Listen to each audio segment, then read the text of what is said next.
Welcome back to another episode of Oshi no Ko Season 3. So in the previous episode, we ended on a banger of an episode. Everything just went haywire, there was chaos. Aqua decided to go absolutely nuclear and he unleashed all of the information, or by all I mean the one piece of information that the world was basically missing, and just basically sent everyone into disarray, and that was that I is their mother and she was a teenage mom. So he revealed the one piece of information that was basically crucial to everything happening here, at least to our characters. And now we're gonna see how that's gonna ripple down, right? Ruby didn't know about this, and obviously Miyako didn't know about this. Nobody knew about this. He just went and did that on his own, which obviously, you know, extremely selfish thing to do. He did not consult Ruby about how she feels about this, even though she deserves you know, a say in this, as well as Miyako and also to some degree Saito, Ichigo. So yeah, but he was like, nah, you know what, I'm gonna do my own thing. As always, he always takes things into his own hands and does things his own way no matter what. So I feel like he just created a bunch of chaos, and I am so curious to see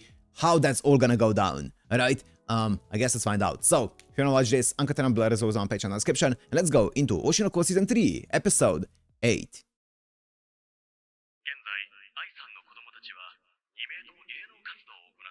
Oh, this is so interesting.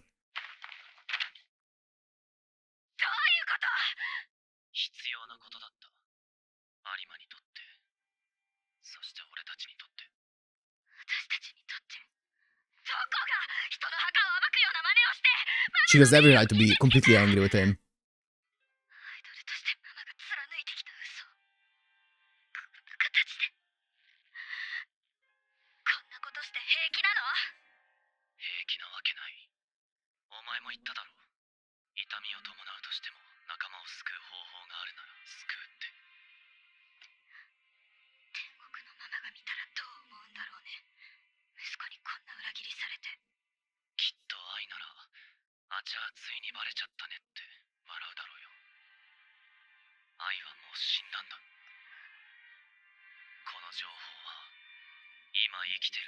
Ooh, that's such an interesting perspective of him, from him.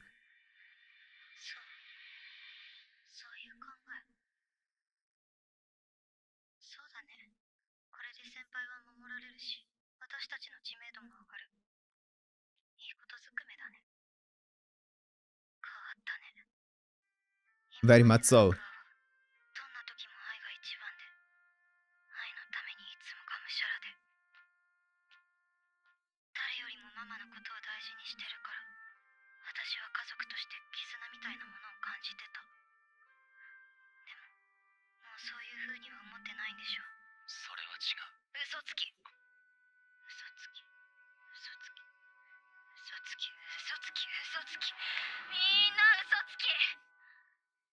Mm-hmm.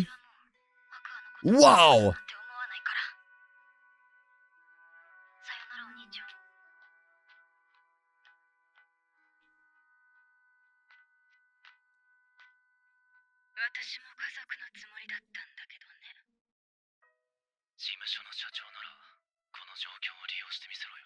Ooh. Ooh, Aqua. Ooh. I mean, God, it's such a hard situation because it's hard to back Aqua on this. Like, obviously, some of the intentions behind it were obviously to protect Kana and stuff, and weren't like bad or anything along those lines.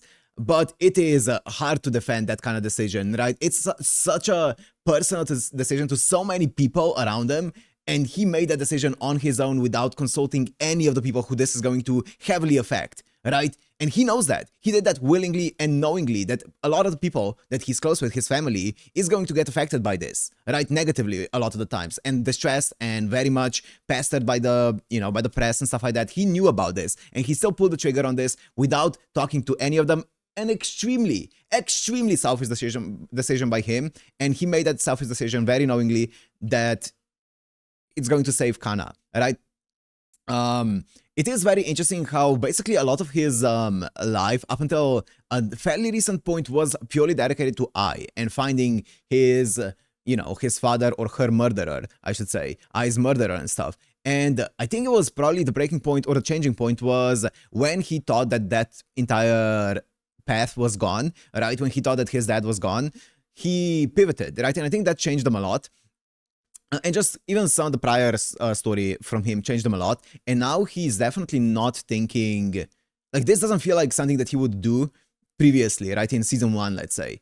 Definitely not.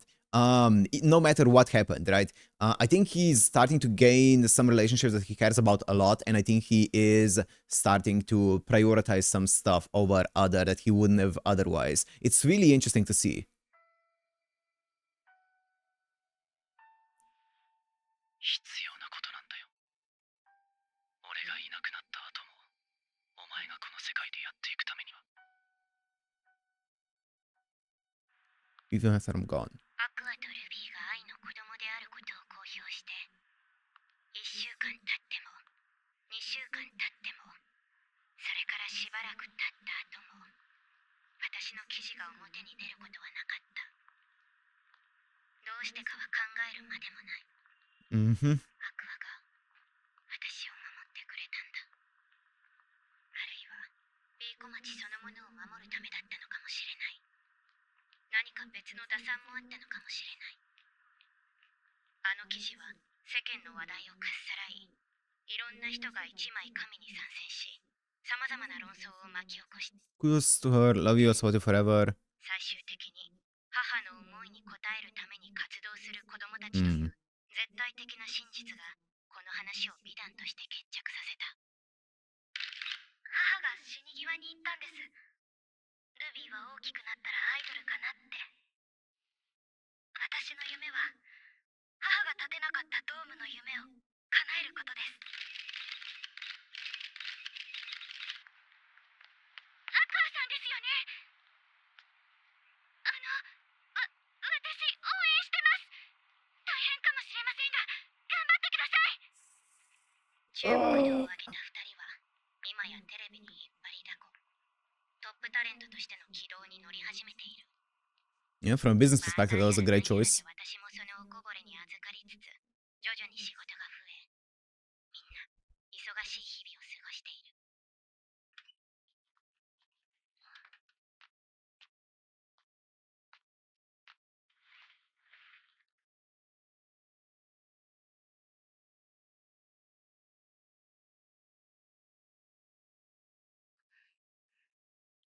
記事読んだ。そういえば私たちが初めて会った時も愛が共演者だったわね。Yep. あの頃のあんたは今よりずっと明るかった。ずっと引きずってたのね。It all clicked for her. 嘘をおっしゃい。あんた多分自分が思うよりずっと繊細よ。分かったようなこと言うなよ。わかるわよ。少しだけかもだけど、大切な人が自分から離れていく辛さはわかる。私のお母さん、生きてるけど芸能界でやっていくうちに Yeah, we've seen her backstory in season 2. 私のこと見てくれなくなった。 Some more of her parents and stuff. まあ、あんたと比べたら大したことじゃないだろうけど。そうか。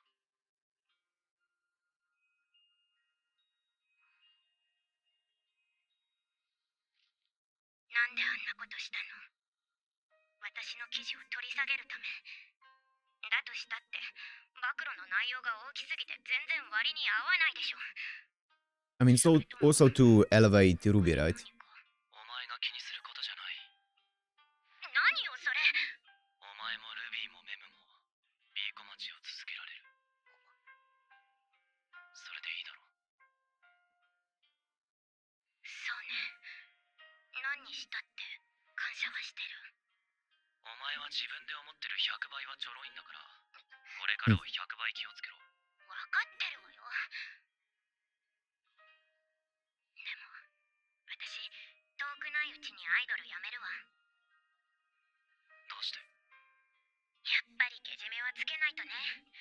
それに今回の件でよーく分かったの。私って根本的にアイドル向いてないし、どうしたって役者をやりたいのよ。ま、今日明日やめるって話じゃないし、ルビーやメムのためにも最後まで That's だ fair. から私のことを押すなら今のうちよ。言うでしょ、アイドルは押せるうちに押せって。金言だ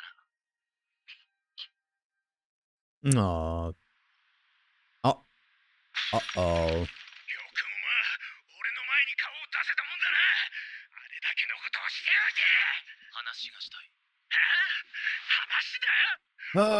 分の母親の墓を暴き Yep, he 目 did. を傷つけた。 He did. 自分が売れるためなら何でもするけど何の話を聞けってんだ。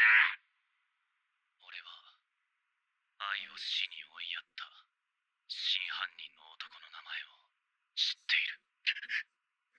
なんつったら愛を殺誰だ。ダメだ。言えばあんたは今にも殺しに行こうとするだろう。当たり前だ。お前はそいつがのうのうと生きてんのが許せるのか。許すわけがないだろう。ただ殺すだけで済ませるわけがないんだよ。何を企んでる。こんなことを俺に話して何をしようってんだ。子供の頃からずっと考え続けてきた。あの男にどう復讐すればいいのか、どうすれば最も苦しむのか。思いの丈をそのまま書いた最初の筋書きは、まるで感触を起こしたガキのわがままみたいな身勝手で無謀な計画に過ぎなかった。だけど愛の思いを知ったあの日から、俺の手に理想のカードが揃ってきて、奇跡でも起きなきゃ到底実現できるはずもなかったこの計画は完成して実現可能になってしまった。なら走るしかない。最終章の幕は上がった。愛の記事を表に出した時からもう戻ることは許されないんだ。力を貸してほしい。あの男を追い詰めるために。 It's actually crazy that he's asking him for help. Obviously, Saito's going to like accept it, right? He is also desperate to get some kind of closure for whatever happened to Ai. But it's crazy that basically Saito is in a way like a parent, or was in a way like a parent to Ai. And then Aqua went on to do this. Aqua went and opened the Pandora's box with that one without consulting anyone, and just hurting so many people around them, right, by doing so, even though it was in his mind for the greater good, for like his friends, his family and stuff. He hurt so many people by just letting that out, including Saito.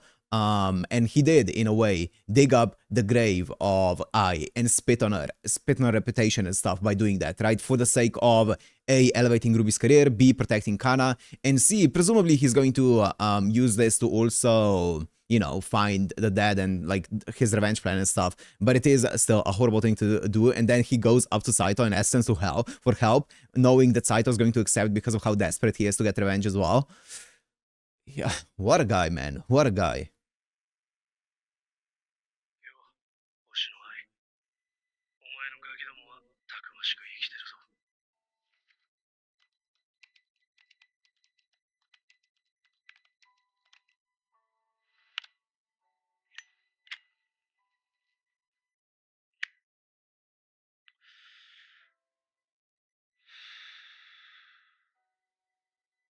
15-year lie. Tentative title. 約束を果たす時が来たのかもな。 Is he making a movie about it? About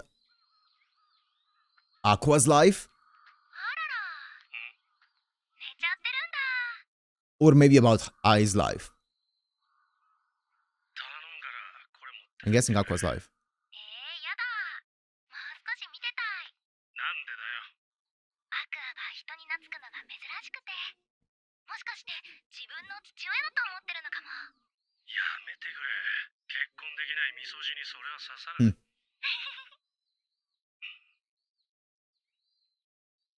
このお話って監督が自分で書いてるんでしょ？台本だけでも面白かった。どうやったらこんなの書けるの？ああ、結局本当の感情を映せてるかどうかだよ。 It's good seeing Takahashi Rie 作品 again. で言うなら人になりたいっていう欲望とコンプレックス。展開のためにそこを取り繕ったりしちゃならね。本物を取る。それだけだ。作品作りに大事なもんなんてのは。もちろん、それをうまく見せるための技術も使うけどな。へえ、なんかすごいね。プロだ。そりゃな。そうだ。うちの事務所で今度 B 小町のドキュメント映画を撮ろうって話があるの。それ、監督が撮ってよ。はあ？なんで俺が。監督ならいい感じに撮ってくれそうだから。ねえ、いいでしょ？バカ言うな。こう見えて忙しいんだ、俺は。そう言わず、お願い。だから。ねえ、いいでしょ？ダメ。お願いお願い。だから。ダメだって。あ。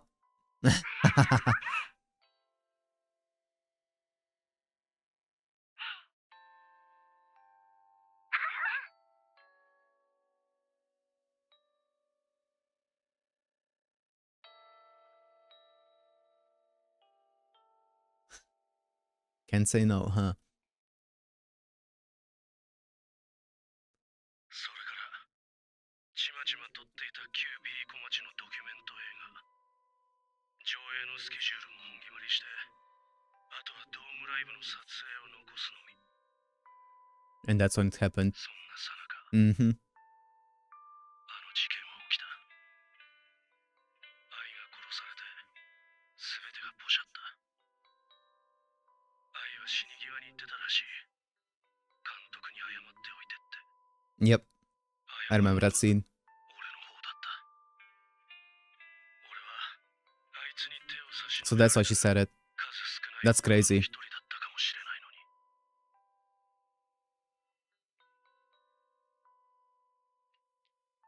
たく、ドキュメント撮るなんて学生の時以来だっての。 That's crazy that that's why she said it. いいか、俺が撮るからにはしょうもない作品にはしねえ。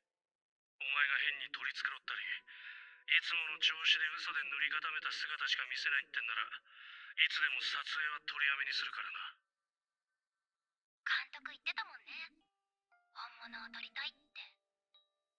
でも、本当にいいの？嘘つきじゃない私を撮っても、きっと使えないし、カットになっちゃうよ。それでもいいなら、私も嘘をつかない。Oh. 本物の私を撮ってください。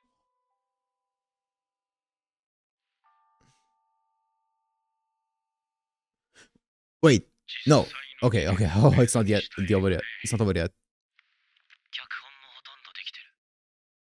一人のアイドルがスターダムを You know what's crazy? I would, in a millisecond, watch a anime full-on movie about a journey of B-Komachi. And even though it's like a movie of a group within this anime, I would watch it in an instant. Like, give me an hour or hour and a half movie about B-Komachi's journey, and like give me like those interviews and I in it, like completely not even advancing any kind of plot line of, you know, Oshi no Ko or anything along those lines. Just give me a movie like that. I would watch it in a heartbeat. ドームライブの当日、ファンに刺し殺された。なぜそれが起きたのか、そして裏で何が起きていたのか。愛くんか。そう。14年前に起きたアイドル殺傷事件をベースにした実録映画。これを今の役者を使って再現する。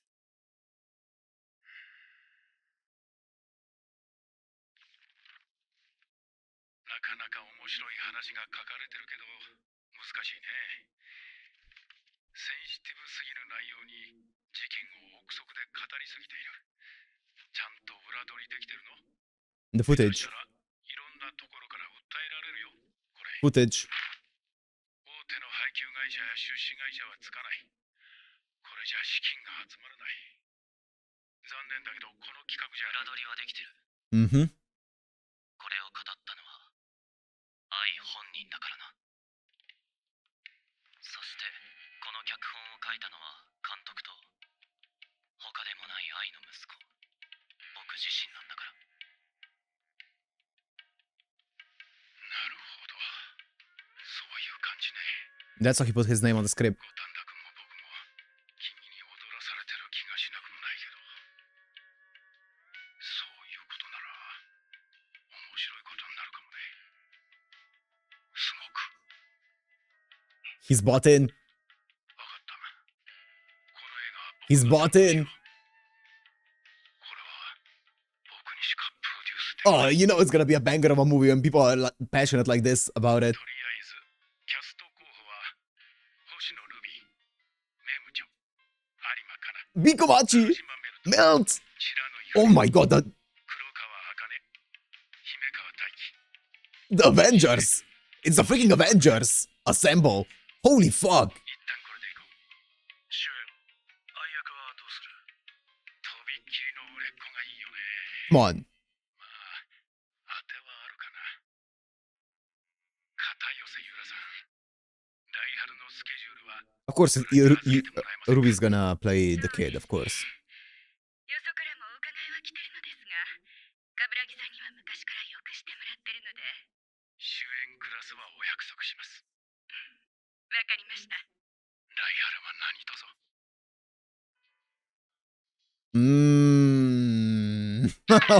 The Avengers are here. さあ、もやもやするよ。マスター。 Oh, this is スペシャル追加で。 Yura, right? まったく、ファンが見たらどう思うか。今をときめく片寄せユラ。さんがこんな風に飲んだくれてるなんてね。だって仕事でストレスたまるんだもん。息抜きしなきゃ持ちません。今日もね、マネージャーが映画の仕事持ってきたんだけど、スケジュールだけ抑えられて肝心の内容は全然決まってないんだって。ああ、でもドラマではよくあることでしょ。今回は映画でそれなのよ。マネさんも B も私のこと雑に扱いすぎ。結局私の知名度しか見られてない感じするし。そんなことないでしょ。ゆらさん可愛いし、芝居もここまで花開くとは。ありがとう。ミキ。やっぱ飲むならミキさんだわ。 Oh, yes, man. うわ。P の持ってくる仕事って原作付きで若い子向けのばっかでさ。私もう25だし制服はきついって。ああいうのは本当の高校生にやってもらった方がいいよ。知らないフリルもまだ現役高校生でしょ。それに最近で言うと Ruby. ほら、星野ルビー。めちゃくちゃ注目されてない？ What was that shot was ominous. 僕も注目していますよ。やっぱり今頃オファー行きまくってるんだろうな。顔いい枠って結局需要あるから。本当はさ、向こうももっと若い役者使いたいって思ってるはず。ただ看板張れるほどの知名度がある若手がいないから私を使おうとしてるっていうか。 I mean, that's exactly what Kaburagi said まあ as well about 私 her. はただの客寄せパンダにはなってあげないけどね。素晴らしい心構えです。 That Mickey guy is so suspicious. もっと演技が上手くなってもっと売れて、そういう大人の事情に巻き込まれない役者になりたい。いい作品に出まくって、いつか100年後も残る名作、その主演を張りたいの。できるかな？ Oh, あなたの才能は本物です。それだけの価値がありますよ。 the star power. 明日は休みですか？大きな仕事終わったら1ヶ月 A month off. リフレッシュすることにして Damn. るから。来週山登りに行ってくるんだ。最近ハマってて、ほらアプリで登った山管理してるの。いいですね。僕も山好きですよ。でも気をつけてください。山は何か起きても見つけてもらえないこともありますので。 Stop talking like freaking くれぐれも Hikaru. 足元 Is that に even 気をつけて。 is that even his name? No.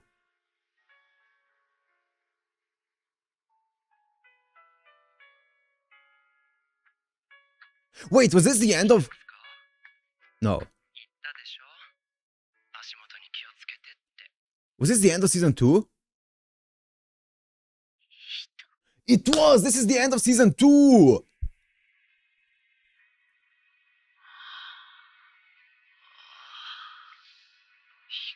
That's why he's talking like him. 一人奪ってしまったよ。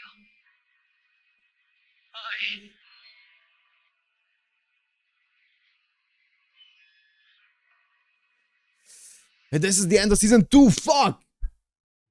That's crazy. That's crazy. You know, I was thinking when they were at the bar, I was thinking, man, the voice sounds so familiar, or it sounds so much like oh god, I'm blanking on the name of the VA, but you know, the VA of Hikaru, like the one of the most famous VAs of all time. I'm blanking on the name though. Anyways, I was like, wow, this sounds so much like him. And I was thinking, is this one like of the kids of Hikaru as well? But I didn't think so because he would need to be very young for that to make sense.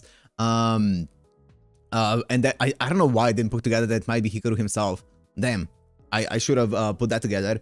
But yes, this is the end of season 2. I didn't recognize her from the end of season 2. I didn't recognize her as the same person, but that's kind of crazy. Fuck. Okay, so now what?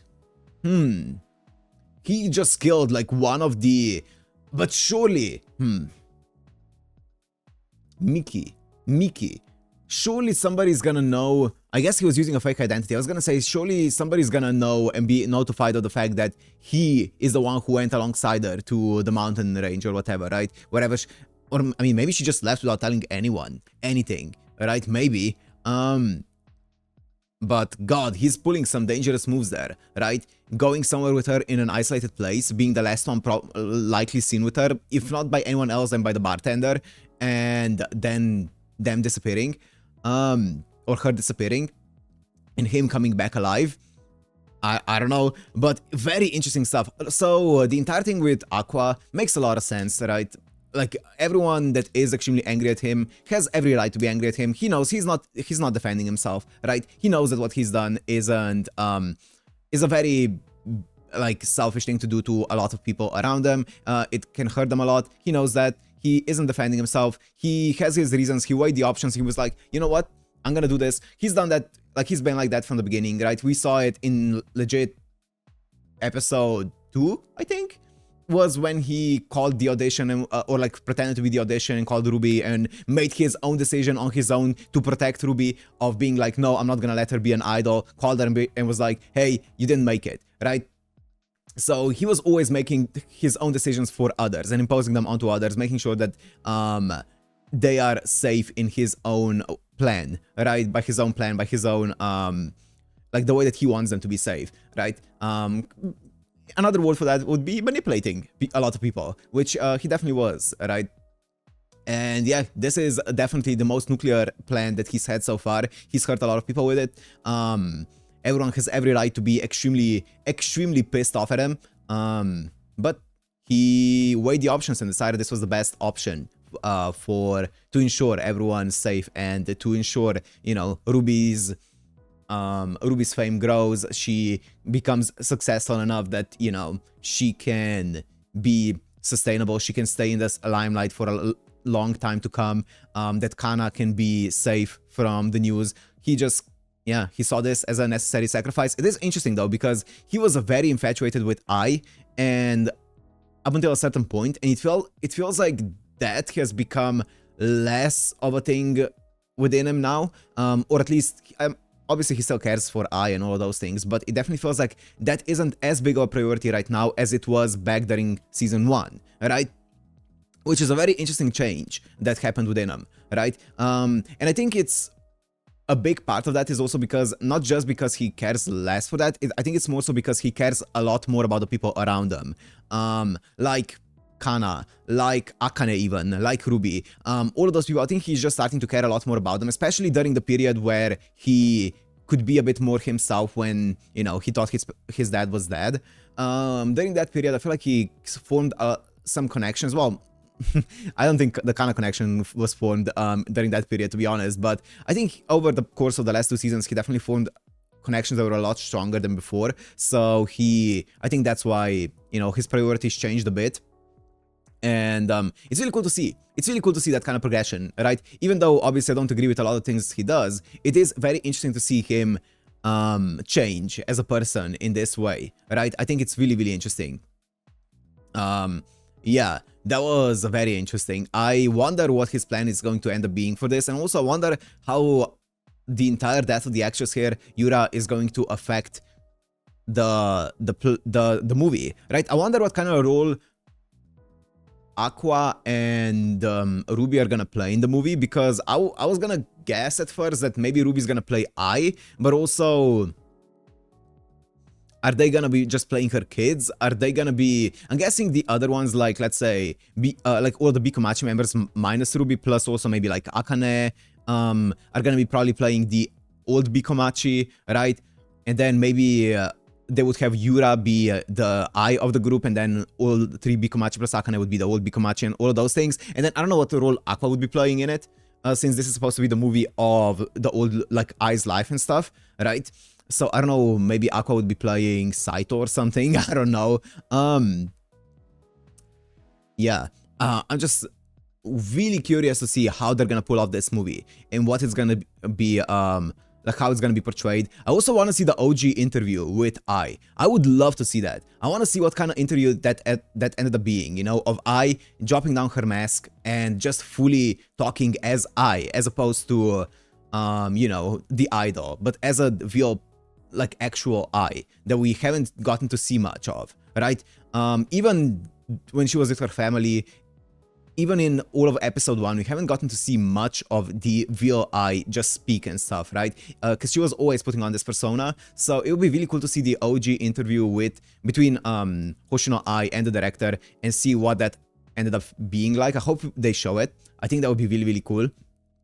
But yeah, I wonder what direction this movie is gonna go in. I'm guessing Aqua's plan for his father's suffering and stuff involves this movie, right? I'm guessing it's connected to this movie, and he wants to use this movie to as a part of his plan to make Hikaru suffer. That would be my guess, right? That would be interesting to see.